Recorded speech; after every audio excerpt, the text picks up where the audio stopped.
Masalahnya adalah teman-teman lupa kadang menyadari bahwa konsep keberadaan dirinya sendiri untuk sadar. Kenapa saya ada di perusahaan ini? Apa yang diberikan perusahaan ini?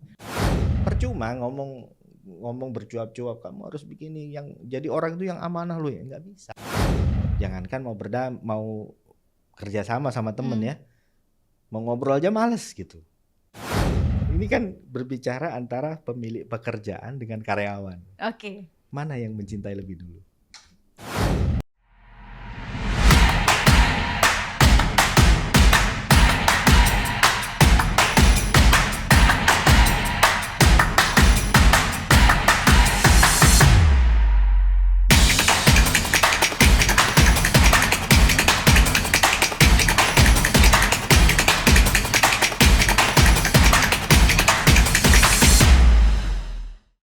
Hai, selamat datang di podcast Nindya, tempatnya para insan Nindya Karya dan juga para penikmat siniar semuanya untuk mendapatkan informasi dan juga untuk mendengarkan berbagai macam diskusi. Nah, seneng banget hari ini aku, Kiki Aizin, akan menemani siniar atau podcast Nindya yang akan membahas tentang sesuatu yang sangat spesial, apalagi kalau bukan tentang budaya perusahaan atau culture perusahaan. Dan pasti teman-teman BUMN semuanya sudah pada tahu apa sih culture perusahaan Nindya Karya. Tentunya bukan lain dan tidak bukan adalah akhlak. Nah, di spesial momen kali ini Kiki tidak akan sendiri karena akan ada tamu spesial juga yang akan menemani Kiki di sini bersama dengan kakak yang juga sangat berpengalaman tentunya di Nindya Karya dan the one and only. Selamat datang kepada Kak Sugeng Febri. Selamat datang. Boleh disapa para penikmat podcast Nindya? Namanya siapa ini yang nyapanya? Siapa ya? Hai insan Nindya. Saya orang yang mungkin tidak kalian kenal tapi sering kalian lihat. Biasanya gitu ya? Gitu ya, tidak perlu dikenal tapi sering dilihat. Sering dilihat, biasanya gitu. Pasti kalau aku tahu orangnya mungkin aku ingat, tapi kalau ditanya namanya biasanya lupa gitu ya. Betul. Oke, Kak Sugeng, bolehkah aku bertanya tentang Kak Sugeng nanti terkait culture perusahaan kita? Tapi sebelum itu tidak lengkap rasanya kalau teman-teman tidak mengenal siapa sih Kak Sugeng Febri ini. Bolehkah dijelaskan dan diceritakan secara singkat perjalanan Kak Sugeng Febri di Nindya Karya tentunya? Saya malu kalau ngomong historical gitu. Karena kan, kelihatan ya? Kelihatan nanti umurnya gitu. Oke, silakan. Saya itu pertama kali berkarir di proyek itu sebagai surveyor gitu kan. Oke. Nah, itu sekitar 96 mungkin ya. Wow. Sudah mulai kelihatan ya, gitu ya. Tahun-tahunnya ya. Tahun segitu gitu. Jadi ya syukurlah dengan perkembangan teknologi dan saya ya orangnya tidak berhenti belajar sehingga dari surveyor ke engineer gitu kan sampai akhirnya menjadi PM di Nindya Karya. Ada beberapa proyek, terus kemudian sempat juga di office di kantor cabang di Nusa Tenggara Timur. Jadi FYI kalau belum tahu Nindya Karya dulu ada cabang-cabang ya, banyak. Ada cabang-cabang. Kemudian ke Manado pernah juga kantor cabang di sana. Kemudian ke Makassar dan akhirnya ke Jakarta. Sampai sekarang itu pun juga muter-muter ya. Iya, berbagai macam divisi. Macam-macam divisi dari dinikmati. Produksi, kemudian ke unit bisnis, ke KSE, sekarang di sekretariat perusahaan. Oke, dari cerita singkat Kak Sugeng tadi itu sebenarnya sudah beberapa nilai-nilai core value akhlak ini tuh sebenarnya sudah mencakup di sana. Mulai dari adaptif, ya kan? Loyalnya tentunya sudah mencakup di sana. Tapi sebelum kita beralih ke materi yang lebih detail lagi, pembicaraan lebih detail lagi, untuk Kak Sugeng Febri juga kan pasti sudah mengalami perubahan nilai-nilai budaya tentunya kan di perusahaan kita dari sekian tahun berkarir dari tahun 96 hingga sekarang gitu. Nah, untuk Kak Sugeng Febri sendiri memaknai budaya perusahaan sendiri itu seberapa sih ngefeknya atau seberapa sih impactnya terhadap karyawan itu sendiri? Sebetulnya kalau secara personal nih ya, karena beda orang tentunya beda dalam memaknainya. Jadi kalau di personal saya sendiri ya itu betul-betul menjadi apa ya? Sama kayak kepercayaan apa ya? Bukan kepercayaan ya, jati Mungkin diri ya. gitu, jati diri atau mungkin juga bisa sebagai pondasi katakanlah kalau sebuah rumah gitu. Jadi dalam setiap kita bergerak, bertindak maupun itu sikap maupun ucap itu tanpa disadari pasti akan ke sana gitu. Nggak mungkin ngalir begitu saja kita sebagai manusia gitu kan. Gitu. Nah, Kak Kiki. untuk Kak Sugeng Febri sendiri nih, Kak Sugeng kan berarti sudah ibaratnya beradaptasi dengan berbagai macam lini ya, maksudnya sudah dengan boomers, milenial, dan sekarang Saya dengan malah ini apa gen Gen Y ya. Saya masih Gen X apa Gen Y ya? Gen 2 kayaknya. Karena tadi kita tidak bertanya tahun lahir ya kan, nggak berani nih. Itu Gitu. jadi dididik oleh Gen X mungkin ya, dididik oleh Gen X hidup di generasi Gen Y gitu kan. Betul. Jadi cukup abu-abu ini. Iya. Dan sekarang mendidik dan membersamai teman-teman milenial dan juga Gen Z. Ya, gitu. gitu. Nah, untuk Kak Sugeng Febri sendiri merasa sejauh ini bagaimana sih penerapan atau yang sepenglihatan Kak Sugeng Febri melihat teman-teman memaknai budaya perusahaan yang sekarang cukup banyak generasinya ini gimana sih? Maksudnya menurut Kak Sugeng tuh di mata milenial tuh kayaknya di level ini. Kalau di matanya teman-teman Gen Z seperti ini. Kalau di mata-mata teman-teman yang boomers atau Gen X, Gen Z, Gen Y mungkin seperti ini gitu. Kayaknya agak susah ini jawabnya. agak berat dalam, ini, agak dalam ya. ini karena beda generasi itu pasti beda dalam bersikapnya ya, memaknai dalam suatu kondisi itu juga pasti nggak akan bisa setara. Jadi dan ini PR-nya adalah bagaimana sebetulnya bukan mereka memaknai masing-masing, tetapi bagaimana mensinergikan lintas generasi ini, itu yang susah sebetulnya. Nah, jadi butuh pengertian dan butuh kesabaran dari yang generasi sebelumnya. Karena kalau di zaman saya kecil salah dipukul itu biasa gitu kan. Jadi kalau kuku panjang aja dulu pakai penggaris itu cetak gitu tuh udah biasa. Tapi kalau sekarang bisa masuk kantor polisi itu. Iya, karena ada kan? undang-undangnya ya. Ada undang-undangnya, perbuatan tidak menyenangkan dan segala macam. Nah, ini suatu hal yang mungkin yang harus bisa pintar-pintarnya kita dalam memanai lintas generasi itu ya, mungkin dalam konteks ini diperlukan konsep kesadaran yang lebih daripada hanya sekedar berpikir secara logika gitu. Kalau menurut saya itu ya. Iya sih, benar-benar. Kak Sugeng Febri, boleh nggak saya tanya, kira-kira udah hafal belum kepanjangan dari akhlak itu sendiri ya? Akhlak, AKHLAK gitu kan. Kepanjangannya itu kan. AKHLAK. Oh iya. Singkatannya Kak Sugeng Febri hafal nggak? Kalau dari yang saya tahu amanah, kemudian kompeten, harmonis, loyal, adaptif, dan kolaboratif. Nah, oke.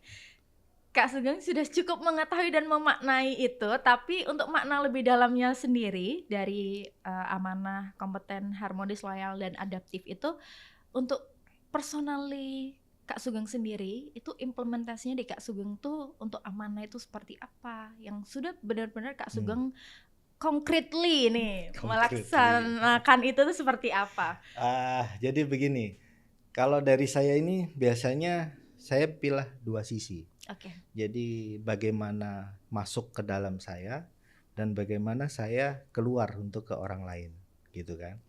Jadi kalau masuk ke dalam diri saya itu memang harus urut kayaknya. Jadi urut dari depan A, K, H, L, A, K gitu. Itu betul-betul amanah itu yang pertama. Karena amanah itu kan kata lainnya itu kan kepercayaan gitu ya, trust gitu. Jadi kalau kita berbicara soal kepercayaan, saya gak bisa maksa Mbak Kiki percaya sama saya.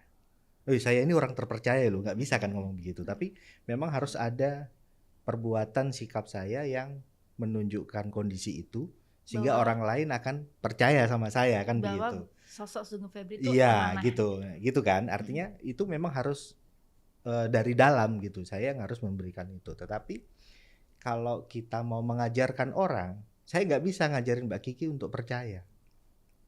Karena itu ya samalah. Kalau dalam konsep religi disampaikan kamu harus takwa gitu. Tapi caranya bagaimana kan begitu. Nah, ini Itu dikembalikan ke personal. masing-masing gitu kan. Nah, artinya kalau dalam keluar, saya nggak mau dari amanah dulu yang saya sampaikan.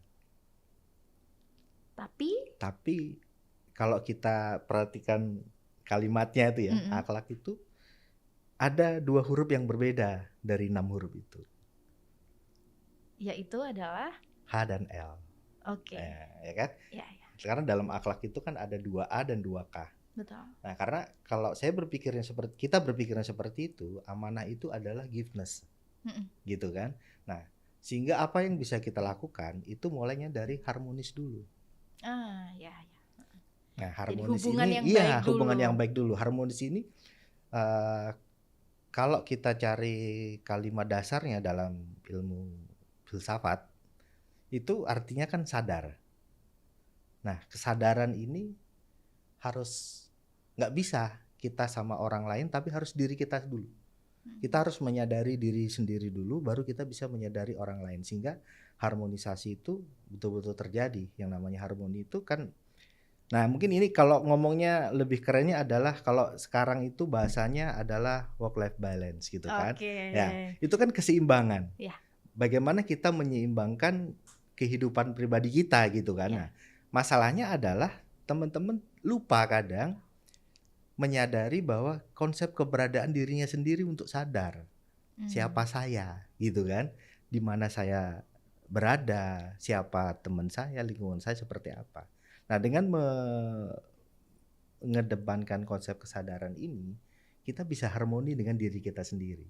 Oke, jadi berdamai dan dengan harmoni sama diri sendiri, baru damai sama orang lain. Iya, benar. Gitu kan? Contoh lah, kalau Mbak Kiki lagi punya masalah di rumah gitu kan, atau sama siapa gitu, pasti ke kantor juga bete. Minimal mimik wajahnya lagi berubah kan. Nah, artinya karena apa? Kita belum berdamai sama diri kita sendiri. Masih ada masalah yang kita bawa. Iya. Jadi nggak akal bisa amanah kalau buat saya. Nah, loyalitas itu akan bisa tumbuh manakala kita menyadari diri kita. Itu tadi kayak aku berada di mana, aku ini siapa, maka aku akan bisa menyadari loyalnya tahu posisinya akan kemana. Karena loyalitas itu kan bagaimana kita menghargai posisi. Sehingga kenapa saya ada di sini, misalkan kalau kita konteksnya adalah bekerja, kenapa saya ada di perusahaan ini, apa yang diberikan perusahaan ini, dan apa yang bisa saya sumbangkan untuk perusahaan ini, itu ya ada di situ. Dasarnya ya saya harus sadar gitu. Nah, tentunya kalau kita sudah sadar, kalau berbicara kompeten, itu pasti dengan sendirinya. Iya.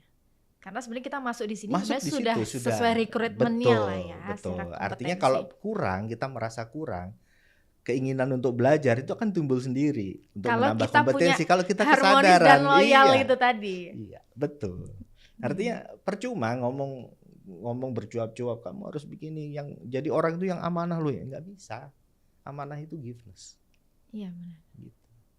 Jadi memang harmonis dan loyal ini memang berkaitan erat gitu ya. Berkaitan erat untuk mewujudkan 2A dan 2K tadi. Iya benar. Karena kalau sudah loyal tuh bisa jadi sangat love ya kan Pak.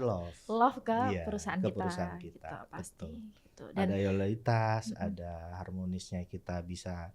Artinya contoh lah, kita mau kolaborasi sama temen, tapi kalau kita nggak bisa damai sama diri kita sendiri, jangankan mau kerja sama temen ya, mau ngobrol aja males gitu. Iya benar. Terus lagi nanti, aduh teman saya itu lulusan luar negeri ya, minder duluan kan. Akhirnya kita harus sadar bahwa kita harus di-upgrade kompetensi kita sendiri, pengetahuan kita gitu kan. Benar, kalau kita mau adaptif juga ya harus kembali ke harmonis dulu. Betul, dan loyal itu tadi, karena kalau kita loyal, kita cinta sama perusahaan, kita nih sadar diri bahwa apa kontribusi aku untuk perusahaan, sehingga kita punya kesadaran untuk meningkatkan kompetensi kita. Saya ada pertanyaan menarik ini. Oke, balik nih. Ini balik ini. Balik bertanya nih. Bintang tamu yang kurang ajar ini. Saya balik bertanya ini. Oke, jangan susah-susah ya Pak. Enggak, ini kan berbicara antara pemilik pekerjaan dengan karyawan. Oke. Mana yang mencintai lebih dulu? Kalau menurut Mbak Kiki? Pemilik. Kenapa? Karena dengan dia melakukan rekrutmen, dia memilih satu mungkin dari sekian banyak orang, minimal dia punya rasa suka dulu ke orang ini. Suka dengan kriterianya, suka dengan kualifikasinya dan sebagainya gitu. Jadi sepertinya cinta duluan ini yang punya Kalau pekerjaan. saya balik, karyawan juga milih. Ada banyak perusahaan di luar sana. Oke. Nah, jadi siapa yang harus mencintai lebih dulu? Karyawan yang mencintai perusahaan atau perusahaan yang harus mencintai karyawan? Yang duluan ini. PR ya? Iya. PR ya? Ini kayak orang pacaran ya Pak. Tapi benar kan sebenarnya kayak orang pacaran ya gak sih? Kak, ada seorang sama, cowok. Cowok sama cewek. Atau mungkin mereka sudah menikah, katakanlah begitu. Suami sama istri, siapa yang mencintai duluan? Suami atau istri?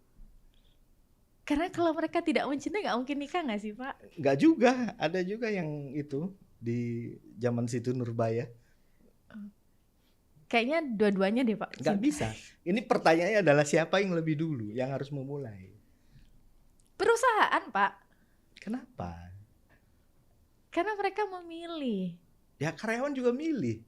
Mbak Kiki milih nggak? Kenapa Mbak Kiki mau di perusahaan ini?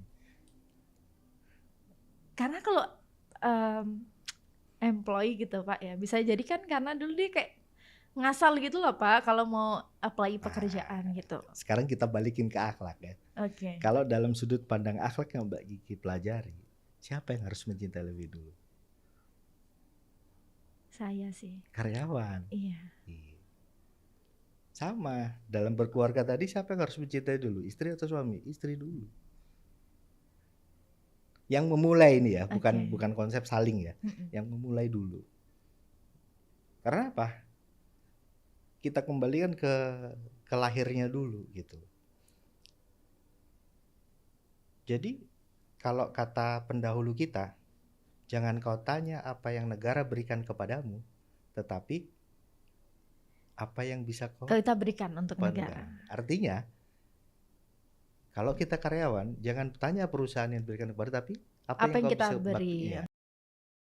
Saya punya pengalaman agak menarik, tapi ini terbukti. Ini kata-kata, mungkin kata-kata dari mana ya saya dulu dapat itu ya.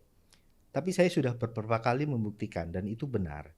Artinya adalah kalau kita merasa bekerja melebihi daripada yang digaji oleh perusahaan ke kita, Tuhan pasti akan kasih yang lebihnya itu dengan cara yang tidak pernah kita duga. Betul. Nah, sama. Jadi kalau kita dalam konsep akhlak ini tadi, kalau kita betul-betul menyadari dan kita dharma baktikan apa yang kita punya untuk perusahaan itu pasti akan maju. Betul. Betul. Nah, kalau perusahaan itu tidak bisa memberikan lebih daripada apa yang kita punya, minimal kita tidak akan pernah sakit selama bekerja. Betul. Artinya itu suatu hal nilai yang mungkin kayaknya sepele, tapi impact-nya luar biasa gitu.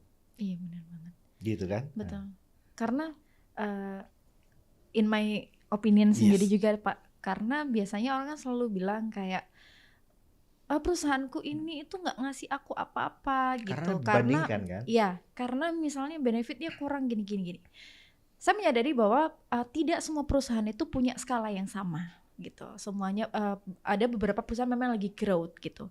Nah, growth-nya perusahaan itu juga dipengaruhi oleh keuntungan perusahaan gitu kan. Dari keuntungan bisa dikembalikan ke karyawan untuk mendapatkan benefit yang lebih. Nah, gimana caranya perusahaan bisa untung? Pastikan dengan didukung oleh SDM yang memang juga bekerja dengan tulus dan ikhlas untuk memberikan yang terbaik ke perusahaan, karena mereka menyadari itu akan kembali ke kita gitu. Jadi kenapa misalnya kalau dibalik kalau kita balikan ke diri kita, kenapa kok kita masih diberikan benefit yang di skala ini misalnya? Ya karena memang perusahaan masih mampunya seperti ini. Tapi betul. kalau misalnya kita memberikan yang lebih ke perusahaan, sehingga nanti perusahaan punya nilai yang lebih, itu juga akan kembali Pasti ke akan kita kembali gitu. ke kita. Jadi makanya dikembalikan ke kita, apa yang sudah kita berikan untuk perusahaan gitu kan. Kalau yang kita sudah berikan maksimal, ya kita juga akan mendapatkan maksimal. Mungkin tidak dalam nominal, tapi dalam konteks hal yang ya. lain. Betul. Gitu. Atau juga mungkin dalam konteks ini adalah amanah itu akan timbul kalau ini muncul dulu.